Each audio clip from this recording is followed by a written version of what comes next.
বন্ধুরা, আজকে আমরা পাতিলেবুর বিভিন্ন উপকারিতা সম্পর্কে জানব। যদি আমরা নিয়মিত একটি করে পাতিলেবু সঠিক নিয়মে খেতে পারি, তাহলে কিন্তু বহু রোগের হাত থেকে রক্ষা পাব।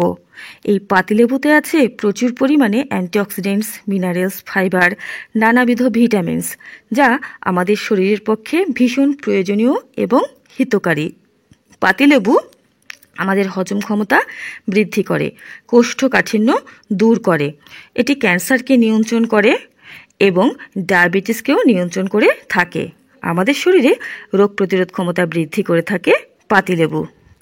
বন্ধুরা, এছাড়া এটি যদি নিয়মিত আমরা খাই, তাহলে আমাদের ফুসফুসের স্বাস্থ্য ভালো থাকবে, ফুসফুসের কার্যক্ষমতা বৃদ্ধি পাবে এবং রক্তচাপ থাকবে নিয়ন্ত্রণে। এটি আমাদের হাড় শক্ত করে থাকে, রক্তাল্পতা বা অ্যানিমিয়া দূর করে, মানসিক চাপ কমায়। বন্ধুরা, এছাড়া আমাদের ত্বক ও চুলের স্বাস্থ্যও কিন্তু ভালো রাখে পাতিলেবু। পাতিলেবুর রস যদি আমরা নিয়মিত খেতে পারি, তাহলে কিন্তু আমাদের ওজন থাকবে নিয়ন্ত্রণে। বন্ধুরা, পাতিলেবুর রসের সঙ্গে গোলাপ জল এবং মধু মিশিয়ে যদি আমরা প্যাক হিসেবে মুখমণ্ডলে লাগাতে পারি, তাহলে কিন্তু মুখমণ্ডলের উজ্জ্বলতা বৃদ্ধি পাবে এবং বয়সজনিত ছাপ পড়বে না। পাতিলেবুর রস নিয়মিত যদি আমরা খাই, তাহলে কিন্তু আমাদের যৌবনকে আমরা ধরে রাখতে পারবো। ফ্রি রেডিক্যালসকে কম করে থাকে এটি। এছাড়া বন্ধুরা, এটি যদি আমরা নিয়মিত খাই, তাহলে কিন্তু আমাদের দাঁতের স্বাস্থ্য ভালো থাকবে, দাঁতের মাড়িও থাকবে সুস্থ সবল।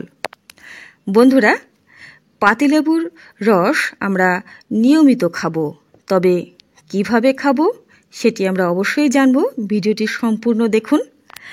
বন্ধুরা, এই পাতিলেবুর রস যদি আমরা মাথার স্ক্যাল্পে লাগাতে পারি স্নান করবার আগে, তাহলে কিন্তু খুশকি দূর হবে, চুল পড়া বন্ধ হবে, চুলের অকাল পক্কতা দূর হবে। যদি প্রখর সূর্যতাপে আমরা বের হই, বাড়িতে ফিরে আমরা দেখতে পাই আমাদের ত্বক একেবারেই কালো হয়ে গেছে, ট্যান পড়ে গেছে ত্বকে, তখন যদি আমরা পাতিলেবুর রস শসার রসের সঙ্গে মিশিয়ে ত্বকে কিছুক্ষণ প্যাক হিসেবে লাগিয়ে রেখে 10 মিনিট পরে ধুয়ে ফেলতে পারি, তাহলে কিন্তু ত্বক তার উজ্জ্বলতা আবার ফিরে পাবে। বন্ধুরা, এছাড়া এই পাতিলেবুর রস যদি ক্ষতস্থানে আমরা লাগাতে পারি, তাহলে ক্ষত খুব দ্রুত সেরে যাবে। এটি কিন্তু রক্ত পড়া বন্ধ করতে সহায়তা করে থাকে। পাতিলেবুর যে খোসা, সেটি পেস্ট করে যদি আমরা দাঁত মাজতে পারি নিয়ম করে, তাহলে কিন্তু দাঁতের যে হলুদ দাগ তা দূর হবে, দাঁত হবে সুন্দর এবং ঝকঝকে। বন্ধুরা, এবার আমরা জানব যে পাতিলেবুর রস আমরা কিভাবে খাবো, কিভাবে খেলে এই লেবুর সম্পূর্ণ উপকারিতা আমরা পাবো।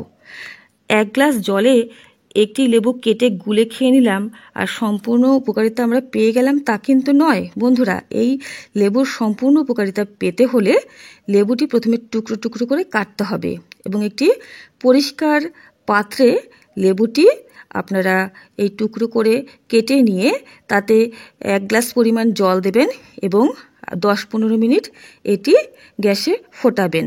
যখন জলটি অর্ধেক হয়ে আসবে, তখন এটি নামিয়ে নেবেন এবং রেখে দেবেন। সারা রাত এটি রাখবেন। সকালবেলা উঠে এই জলটি ছেঁকে নেবেন এবং খালি পেটে পান করবেন। যদি মনে করেন খেতে ভালো লাগছে না, একটু মধু মিশিয়ে নিতে পারেন। যাদের ডায়াবেটিস আছে তারা মধু মেশাবেন না। এইভাবে যদি আপনারা পাতিলেবুর রস খেতে পারেন, তাহলে কিন্তু সম্পূর্ণ উপকারিতা পাবেন। কেননা পাতিলেবুর যে আঁটি এবং এর যে খোসা, তাতেও কিন্তু উপকার আছে, তাতে আরও বেশি উপকার আছে। তাই পাতিলেবুর খোসা এবং বীজ ফেলে দিয়ে এর শুধু রসটা খেলেই কিন্তু হবে না। যেভাবে আমি বললাম, এভাবে যদি আপনারা খেতে পারেন নিয়মিত একটি করে পাতিলেবু, তাহলে কিন্তু এর উপকারিতা আপনারা সম্পূর্ণ পাবেন, 100% পাবেন এবং সুস্থ থাকবেন। বন্ধুরা, যাদের সদ্য অপারেশন হয়েছে বা কোনো স্থানে ক্ষত হয়েছে, তারা পাতিলেবু খাবেন না। যাদের পাতিলেবুতে অ্যালার্জি আছে, তারাও এটি খাবেন না। বন্ধুরা, আশা করি ভিডিওটি থেকে অবশ্যই আপনারা একটু হলেও উপকৃত হবেন। চ্যানেলটিকে অবশ্যই সাবস্ক্রাইব করে রাখবেন নিয়মিত গুরুত্বপূর্ণ আপডেটগুলো পাওয়ার জন্য। সকলেই ভালো থাকবেন, সুস্থ থাকবেন। নমস্কার।